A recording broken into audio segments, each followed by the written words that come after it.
yẹn jó yà káàbọ̀ ọmọdé yìí àwọn ọ̀tá fi òrùka sọ́wọ́ wọ́n fi gbé ìkókó yìí tí wọ́n dẹ̀ gba gbogbo ògo ẹ̀ lọ́jọ́ yẹn hallelujah ṣùgbọ́n nípasẹ̀ ẹni àjò wípé ó jáde síta ó wá ṣọ́nà lọ́dọ̀ wa tá a ṣọ́nà fún ni ẹ̀mí Ọlọ́run tú àṣírí yẹn wípé wọ́n ti gba ògo ẹ̀ ní ọjọ́ mẹ́jọ tó délé ayé àdáyébá nìyẹn o bẹ́ẹ̀ ni. jọ fẹ́ bèrè ṣé lóòótọ́ náà ń gba ògo ni àbí torí wọ́n sọ pé kádàrá ò ṣe é yípadà kẹ́ni kan wọ́n kàn lè fọwọ́ aago sẹ́yìn ni ṣé wọ́n lè gbà tòótọ́ ni. bàbá mi wọ́n ń gba ògo táyé fún Kẹ́hìndé. ìbéèrè tí mo kọ́ béèrè ni ogun abínibí. abínibí. ogun àdáyébá ń kọ́ ṣé ó yàtọ̀ àbí ìtumọ̀ kan náà ni. táyé àti Kẹ́hìndé ni wọ́n sà Táíwò ogun abínibí àdáyébá ni Kẹ́hìndé màá fún yín lẹ́sàn-án ogun àdáyébá yẹn wọ́n ń gba ògo àkọ́bí fún àbígbẹ̀yìn. wọ́n ń gbà á. bẹ́ẹ̀ ni sà wọ́n á gbà fún wọn fún ẹni tí kò bá ní agbára Ọlọ́run lára tí kò ní ẹ̀mí mọ́ Ọlọ́run lára. tí wọ́n bá wá gba ògo ẹnìkan ṣé ẹnìyẹn lè mọ̀ àbí ò lè mọ̀ tó bá máa mọ̀ àmì ara wo ló máa sọ tó máa fi mọ̀. hallelujah. hallelujah wọ́n rọ̀ lóye kúrò nípò yẹn tó bá ti dépò kan báyìí á ti débẹ̀ o á jábọ́ ṣáà ni á tún gòkè míì á tún jábọ́ ṣáà ni ṣáà lè sọ pé ẹni yẹn náà wọ́n gba ògo ẹ̀ ni. hallelujah ṣé mo pé mo máa ń sọ̀rọ̀ kan ní gbogbo ìgbà irú ẹni tẹ́ ń sọ yìí ẹran tiẹ̀ ò tí wọn ìdíngbẹ tán. wọn ò tí ì díngbẹ tán. òróró sì wà ń bẹ̀. fẹ́rẹ́fẹ́rẹ́. bẹ́ẹ̀ ni. àwọn ràlẹ̀. ó sì wà ń bẹ̀. by the time tán bá díngbẹ tán irú ẹ̀ ó lè ya wèrè. ó lè ya wèrè. ó lè ya wèrè lára ogun ni bí adlid ti ẹni tó ti ń ṣe déédéé tẹ́lẹ̀tẹ́lẹ̀. irú ìlú òyìnbó ó ti lè lọ báyìí a kàn lùgbà díẹ̀ báyìí wọn kàn tún lè wálé ni. a kàn tún lè padà. irú ẹni bẹ́ẹ̀ ni wọ́n ti gba ògo ẹ̀ pamọ́. ẹ jẹ́ mọ̀ pé ìdí ẹ̀sìn wà a sì tún bọ̀ lórí yẹn. ìdí ṣẹkẹṣẹkẹ ẹ̀sìn ó wà. ẹ tí ibi táwọn kan máa sọ pé kò sí ohun tó lè ṣe wọn láyé yìí wọn ò lè gba paracetamol lọ́wọ́ yín. ẹ bẹ́ẹ̀ ni àwọn ìgbàgbọ́ àwọn kan. wọn ò lè gba paracetamol ní ọwọ́ yín. wọn lọ́lọ́run ló níṣègùn àwọn. wọ́n dẹ̀ ń kú bẹ́ẹ̀ àwọn ò ní kúkú ẹ̀sìn. àmín. ATJ Textiles ló túbọ̀ ń jẹ́ kí ojú wa tàn sí aṣọ àdìrẹ ilẹ̀ wa. First National Àdìrẹ Festival tó wáyé kọjá ló túbọ̀ sọ ní jí láti máa túbọ̀ gbárùkù ti aṣọ àdìrẹ wa àti láti mọ ojúlówó yàtọ̀ sí ayédèrú. ní báyìí gbogbo ẹ̀yin ará ilẹ̀ yìí àtòkè òkun tí ẹ ti ń pè fún ríra aṣọ àdìrẹ yín ATJ Textiles Àṣàní àti Àdùkẹ́ Foundation ṣetán láti máa kó ojúlówó ránṣẹ́ lówó tí kò wọ́n jù. ẹ̀yin náà ẹ wo bàtà báàgì agbádá súùtì dúfè beddings wedding gown bangles cotton táì ọrùn àtàwọn ohun àrà míì tí wọ́n fi aṣọ àdìrẹ ṣe. ẹ tètè ra tiyín lónìí. bí ẹ bá sì tún fẹ́ ní rírán kí wọ́n tó kó ránṣẹ́ síbikíbi lágbàáyé ó rọrùn jù. ATJ Textiles wà ní nọ́mbà 8 Olúfẹ́mi Èsúrú Oṣó Street Ṣódùbí Oníkólóbó Abẹ́òkúta Ogun State Nigeria. ẹ̀wẹ̀ ètò ìdánilẹ́kọ̀ọ́ fún individual corporate àti group wà. Youth and Women Empowerment náà kò gbẹ́yìn ní Àṣàní àti Àdùkẹ́ Foundation. ẹ pè sórí 0803-472-0409 tàbí 0703-897-7028 lórí Instagram àti Facebook ẹ tẹ ATJ Textiles aṣọ àdìrẹ ilẹ̀ wa tiwantiwa ni. a dúpẹ́ lọ́wọ́ Ọlọ́run ọba adániwáyé mo kí yín ibi tí ẹ ti ń wò wá jákèjádò àgbáyé o Olúwatóbilọ́ba Fásùgbà ló kọ mi Bẹ́mbẹ́yẹ́kẹ́ lẹ̀ ń pè mí lónìí ẹ tún wò ó lóní Bẹ́mbẹ́yẹ́kẹ́ mo wà pẹ̀lú ìránṣẹ́ Ọlọ́run Prophet Igbokoyi mo kí yín sà. hallelujah. ẹ kú ìrọ̀lẹ́. ẹ ṣeun. lórúkọ Jésù ayé ò ní gbóhùn lẹ́nu yín. àmín. ẹ jẹ́ ká gbàdúrà. Jehovah. mímọ́. Jésù Kristi. mímọ́. Michael mímọ́. olùjọmọ Ọlọ́run ọ̀ṣọ́fà a tún dé lónìí láti la àwọn ènìyàn lọ́yẹ̀ láti tú wọn kúrò nínú ìdè gẹ́gẹ́ bí ìwé mímọ́ ṣe sọ fún pé ẹ̀mí Olúwa Jèhófà ń bẹ lára mi rán mi jáde láti mú àwọn tó wà nínú ìdè jáde kúrò nínú túbú. Olúwa Ọlọ́run alágbára gbogbo àwọn tí ó gbọ́ ọ̀rọ̀ rẹ lónìí tó wà nínú ìdè ọ̀rọ̀ tòní jẹ́ kó mú wọn yè. ó gbọ́ Ọlọ́run kó búyọ Jésù Olúwa wa. àmín. àmín àmín lórúkọ Jésù. tọ́ oríṣiríṣi ogun ló wà nínú ayé. ogun kan wà tán ń pè ní ogun abínibí.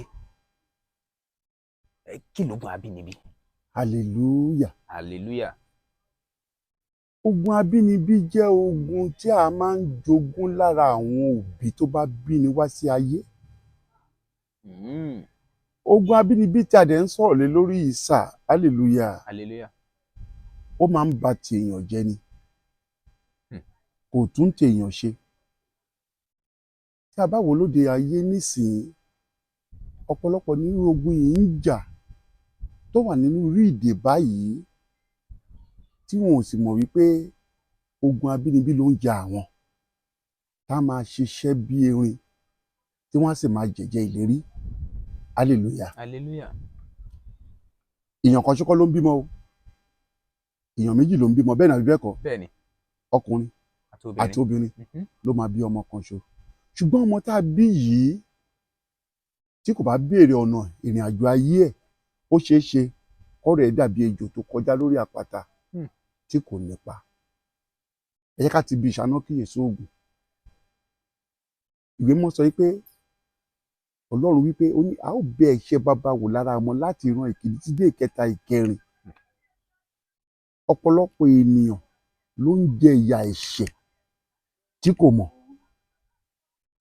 For example, ní the last month, èèyàn kan wá ṣọ́nà níbí.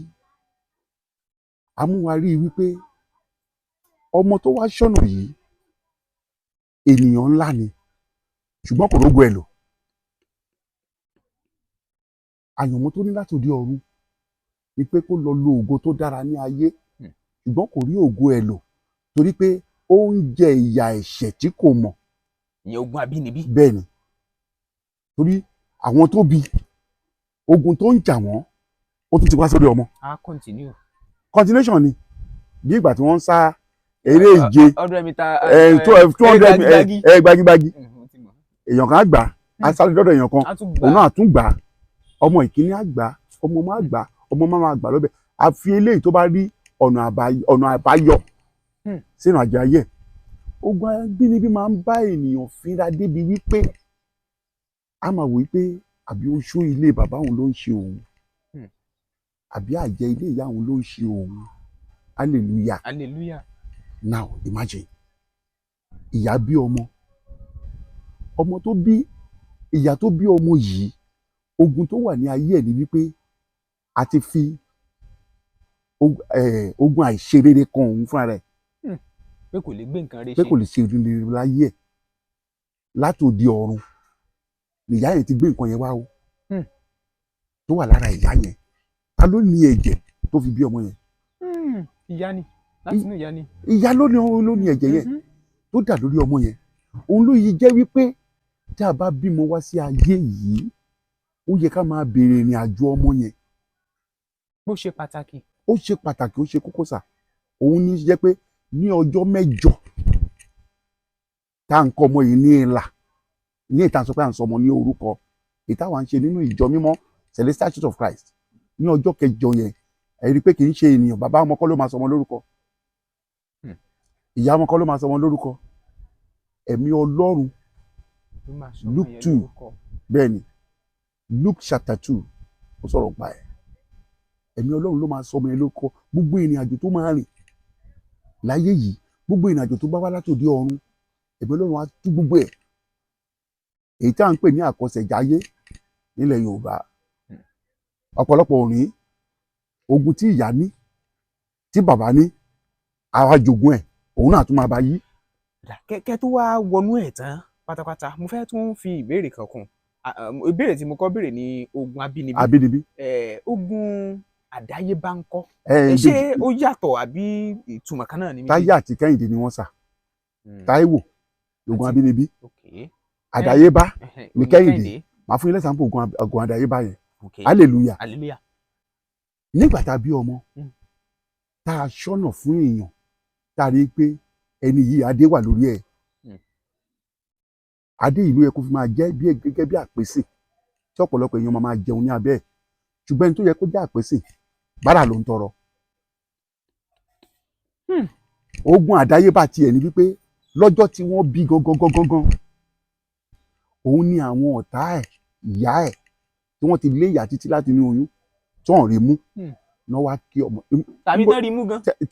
ń bọ̀lẹ̀ ti rí pé wọ́n lọ kí ọmọ ní ọjọ́ mẹ́jọ àbí kó tẹ̀ tó ọjọ́ mẹ́jọ tàbí ọmọ lórúkọ tán ní gbé ọmọ yẹn jó káàbọ̀ ọmọdé yìí àwọn ọ̀tá fi òrùka sọ́wọ́ wọ́n fi gbé ìkókó yìí tí wọ́n dẹ̀ gba gbogbo ògo ẹ̀ lọ́lọ́jọ́ yẹn hallelujah ṣùgbọ́n nípasẹ̀ ẹni àjò wípé ó jáde síta ó wá ṣọ́nà lọ́dọ̀ wa ta ṣọ́nà fún ni ẹ̀mí Ọlọ́run tú àṣírí yẹn wípé wọ́n ti gba ògo ẹ̀ ní ọjọ́ mẹ́jọ tó délé ayé àdáyébá nìyẹn o bẹ́ẹ̀ ni. ẹ jọ̀ọ́ mo fẹ́ bèrè ṣé lóòótọ́ náà ń gba ògo ni àbí torí wọ́n sọ pé kádàrá ò ṣe é yípadà kínní kan ń kàn lè fọwọ́ aago sẹ́yìn ni ṣé wọ́n lè gbà ń tòótọ́ ni. bàbá mi wọ́n ń gba ògo táyé fún Kẹ́hìndé wọ́n ń gba ògo àkọ́bí fún àbígbẹ̀yìn.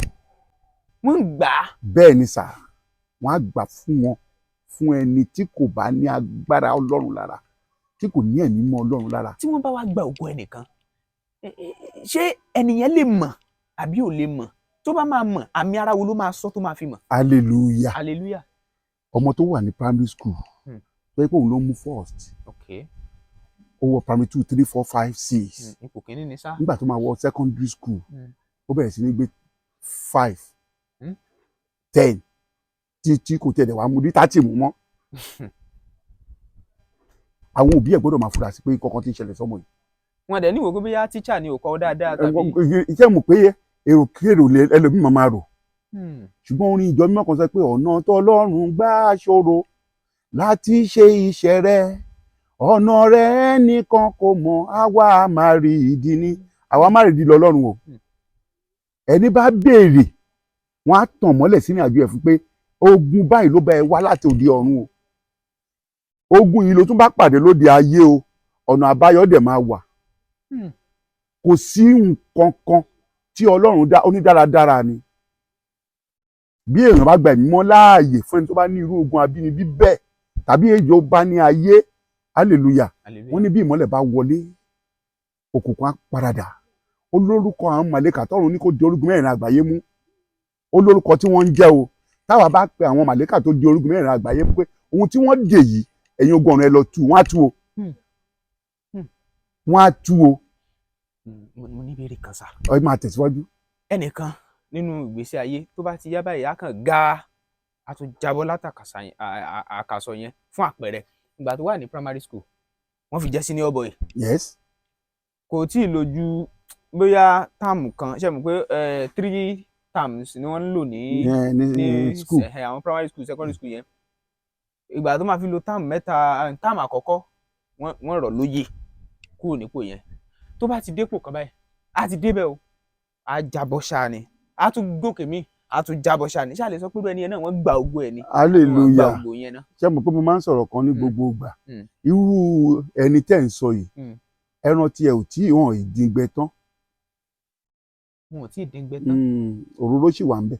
fẹ́rẹ́fẹ́rẹ́. bẹ́ẹ̀ ni. àwọn ràlẹ̀. ó sì wà ń bẹ̀. by the time tán bá díngbẹ tán irú ẹ̀ ó lè ya wèrè. ó lè ya wèrè. ó lè ya wèrè lára ogun ni bí athlete ti ẹni tó ti ń ṣe déédéé tẹ́lẹ̀tẹ́lẹ̀. irú ìlú òyìnbó ó ti lè lọ báyìí a kàn lùgbà díẹ̀ báyìí wọn kàn tún lè wálé ni. a kàn tún lè padà. tún try. irú ẹni bẹ́ẹ̀ wọ́n ti gba ògo ẹ̀ pamọ́ ẹ jẹ́ kí n kàn sọ pé lórúkọ Jésù a ò ní kú tògbòdògbò. àmín àmín o. ògo yẹn wá dé ẹ̀mí wá pin kò ní jẹ́ ìpínlẹ̀ kọ̀ọ̀kan wa. àmín. tábàdà àwọn tó ṣì wà nínú irú ìdè báyìí ẹ jẹ́ kán jáde síta. ọ̀pọ̀lọpọ̀ ló wà nínú irú ìdè bẹ́ẹ̀ tí ojúmọ́ máa tì í pé òun ò ní lè kó òun fẹ́ kán mọ̀ pé òun nírú ogun báyìí òun nírú ogun báyìí hallelujah hallelujah ǹjẹ́ ẹ mọ̀ pé ogun yìí ó ń bá ẹlòmíì fínra débi pé ó ń ṣe ọkùnrin ó ń ṣe obìnrin ogun àdáyébá ni o. ogun àdáyébá. kí èèyàn dẹ̀ sùn àgbàlagbà at the age of 20-25 kó máa tọ̀ sílé. ṣé ògùn bóyá ó láìkí oorun ni. hallelujah kó láìkí oorun ogun ayé ni ogun tó dáyé bá ni.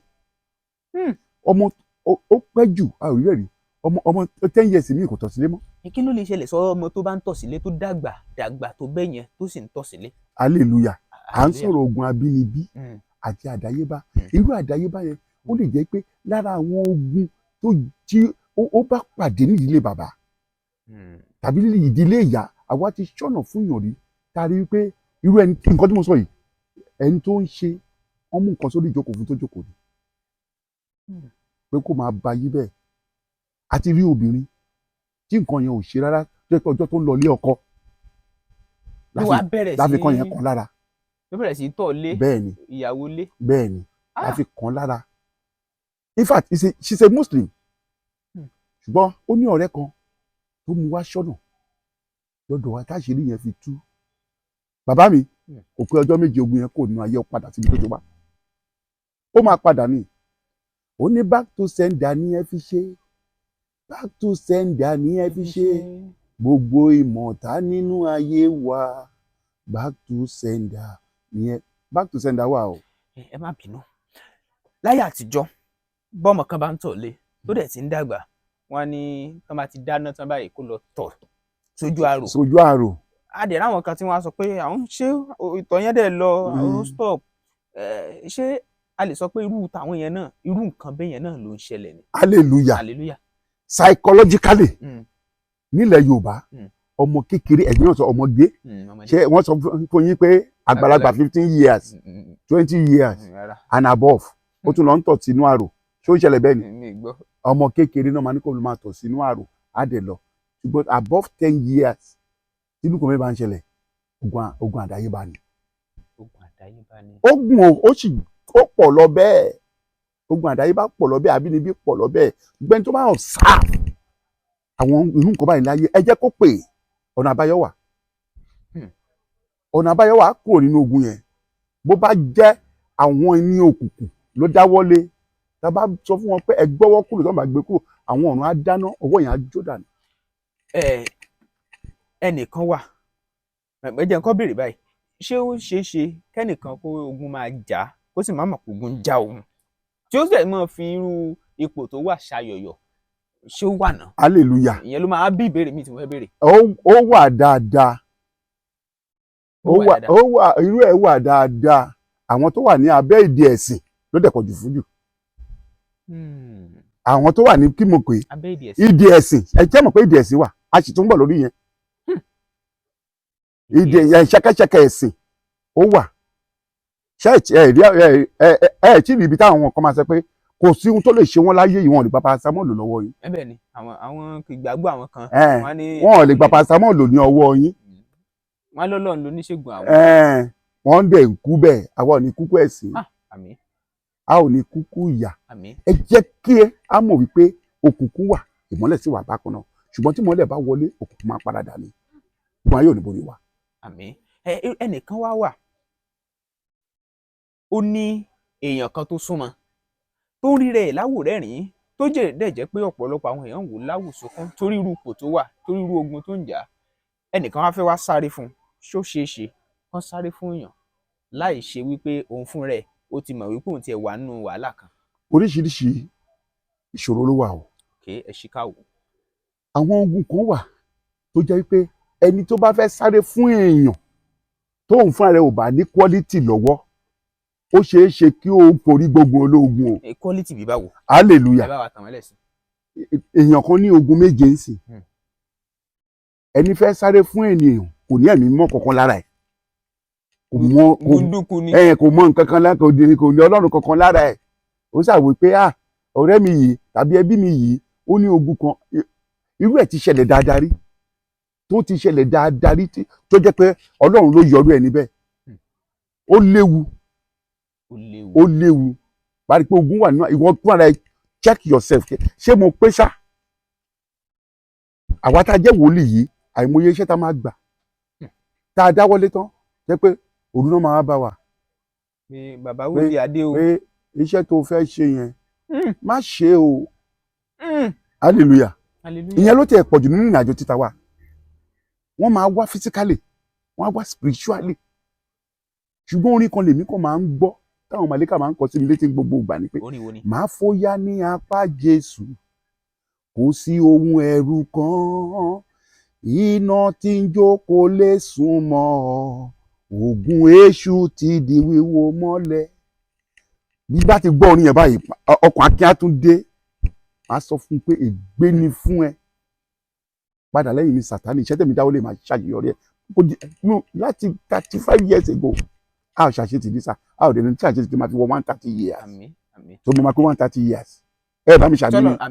mo sì fẹ́ bèrè pé sọ́lọ́ ló sọ fún mi. Matthew chapter 7 verse 7 kí ló sọ ask it shall be given unto you èmi máa pé 130 mo máa ṣe birthday in Canada máa ṣe ní US mo lọ sí Israel mi ò tí ì lọ Jerusalem mo sì máa lọ Jerusalem so máa pé 130 years ẹ dẹ̀ máa ti máa wù mí gbọ́mọ 25 years ni so shall it be the mighty name of Jesus àtẹ̀yìn náà bàbá God bless you.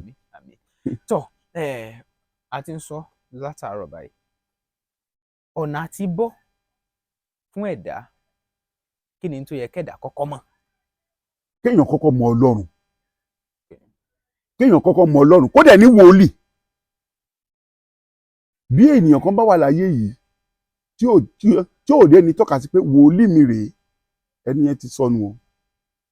ẹlòmíì ní ẹ ní wòlíì ara wọn. hallelujah ọbẹ̀ ò lè mú títí kó gbẹ́ ẹ̀kan ìdí ara ẹ o o gbọ́dọ̀ ní wòlíì. Jésù ní ìmọ́lẹ̀ ayérayé Jésù ní ìmọ́lẹ̀ ayérayé Jésù ní Kristi náà lónìí lọ́la tí yóò borí ayé. Jésù ní ìmọ́lẹ̀ ayé o ó dẹ̀ fi àwa ṣe carbon copy ẹ jókòó síbẹ̀ ẹ máa tàn mọ́lẹ̀ sínú àjọ àwọn ẹ̀dá ìdí ẹ̀dẹ̀ ti rí igun mẹ́rin lọ́rùn wa ènìyàn gbogbo èèyàn kan ló ń gbégun mẹ́rin wọ̀ nínú ìjọ mímọ́ o ẹ bá rí fọkànnà lọ́rùn ènìyàn nínú ìjọ mímọ́ èyí tó wọ̀ báyìí ìmọ́lẹ̀ ni o ẹ jẹ́ ká ní wòlíì tí wàá fi wòlíì mi rèé lórúkọ Jésù ìmọ́lẹ̀ wa ò ní wọnú òkùnkùn ogun ayé ò ní borí wa ogun abínibí wa o ogun àdáyébá sì wà iye tó lè jẹ́ nínú méjèèjì kò ní borí wa. àmín àmín àmín tọ́ ọ̀dà àwọn tó ń wò yín jákèjádò àgbáyé ọ̀pọ̀ lè ní ìbéèrè tí wọ́n fẹ́ béèrè lọ́wọ́ yín torí àwọn ò lè béèrè gbogbo ìbéèrè tán wọ́n sì lè fẹ́ kàn sí yín báwo ni wọ́n ṣe lè ṣe.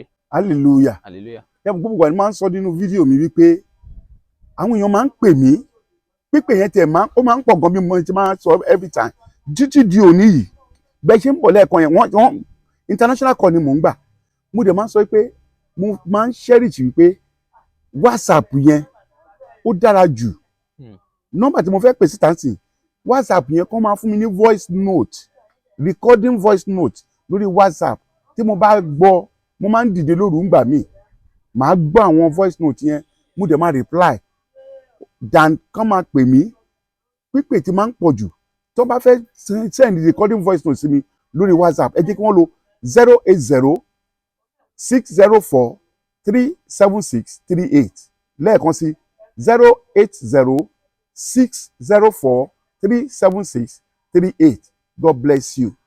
tọ́ ẹ bá wa dárúkọ yín lẹ́ẹ̀kan sí. orúkọ mi lẹ́ẹ̀kan sí ni Prophet Dr. Igbokoyi láti CCC Temiloluwa Parish nílùú Abẹ́òkúta ní Nàìjíríà tá a wà lọ́wọ́lọ́wọ́ ẹ kàn sí mi a try will convince you God bless you. tọ́ kò ní jù báyìí lọ fún ti dédé àsìkò yìí Olúwatóbilọ́ba Fásùgbà ló kọ mi Bẹ́mbẹ́yẹ́kẹ́ lẹ̀ ń pè mí o lónìí mo mọ̀ pé tí wò ó lóní Bẹ́mbẹ́yẹ́kẹ́ wọ́n ní wọ́n ti kọ́ lé yín bí ò bá ju méjì lọ tó bá ti lè bẹran jẹ ó dà bẹ́ẹ̀ mọ̀dé mọ̀ gẹ̀ẹ́sẹ̀rẹ̀ ìpéǹpéjú làlá fìlà bí fìlà bá kọjá àpéǹpéjú adibaba ṣé ò sí nǹkan gẹ́lẹ́gàn ò gbọ́dọ̀ kọjá àpéǹpéjú abẹ́ ní mo parọ́ kò gbọ́dọ̀ kọjá ẹ̀ mọ̀mọ́ ẹ wá ń bí ṣe kò sí nǹkan tọ́ ó dìgbà kan náà ẹ bá wa ṣíà ẹ sì jájọ pàdé comment section lóní Bẹ́mbẹ́yẹ́kẹ́. D-Flash Express Logistics Services has gone far, even beyond your imagination, to serve you better in Ibadan and beyond. D-Flash Express Logistics Services has proven integrity to make you get whatever you want, wherever you are, and whenever you wish. Our services include global and local courier services, e-commerce, express delivery, pickup and delivery, and a lot more. Your convenience and safety of your parcels and luggages are so paramount to us. For further inquiries, please call the Fast Express Logistics Services on 0906 727 0530 and 0805 467 5088. The Fast Express Logistics Services. Your convenience is our priority.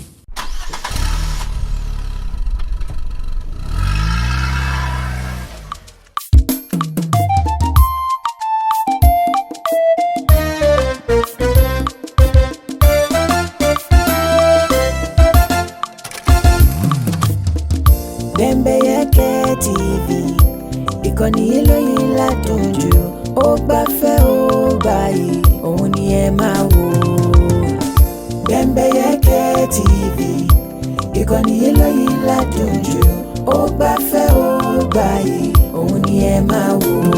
Àwọn ètò tó mọ́gbọ́n wá lóríṣiríṣi ń bẹ níbí. Ojúlówó ìròyìn ẹ̀gbọ́n tiwa ní í ṣe torí ẹyẹ bí ọ̀gìn òsì kìnìún lọ bá ẹran.